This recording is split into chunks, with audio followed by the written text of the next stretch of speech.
need to make sure that we're giving tax cuts to families, make life more affordable.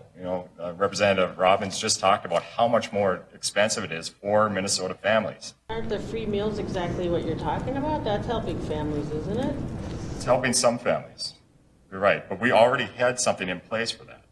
We need to make sure that education for our kids is top-notch in this nation, and investing that way.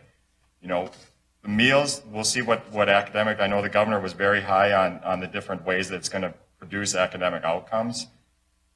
But we need to take a peek at, okay, that's $400 million plus a year that's going to that program. Is that going to have the impact that we really want? Is it going to change it from what it was before?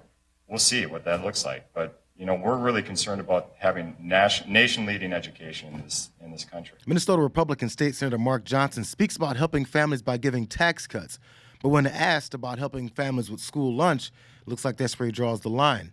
Or is it the wrong kinds of families that benefit?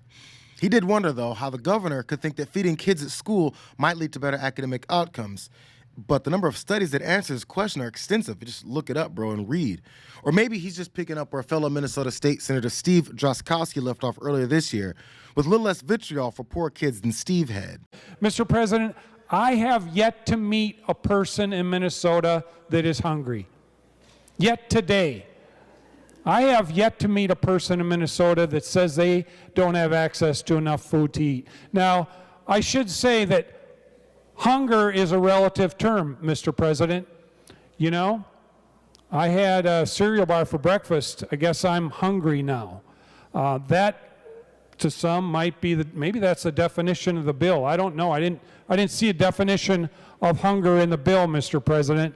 But I think most reasonable people suggest hunger means you don't have enough to eat in order to provide for metabolism and growth. Droskowski's hatred for hungry kids and his anecdotes about ignoring their existence didn't end there.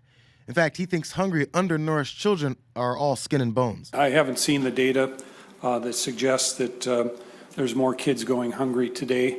As a matter of fact, I think there's probably less. I live in rural Minnesota, and I haven't met one yet in my district, not one. How can kids be malnourished and record obesity at the same time? I don't get it, Madam Chair. Something isn't ringing true here.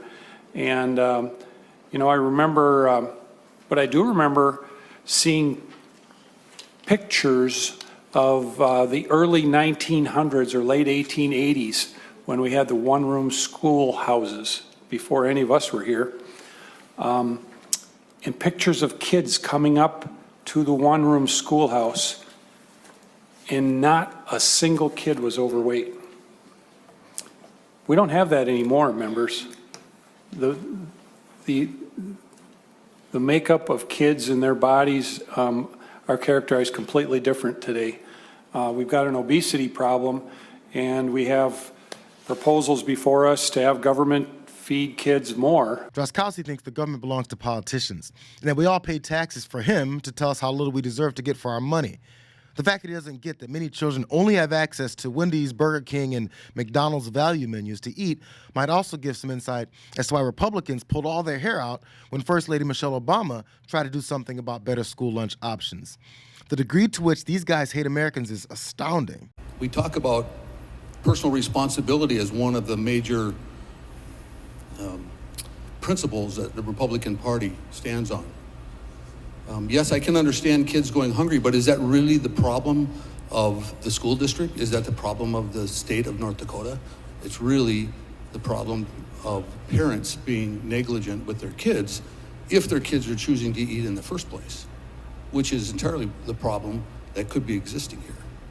I don't believe that it is our responsibility to carry on a program in excess of what the federal government already does. Where does it stop?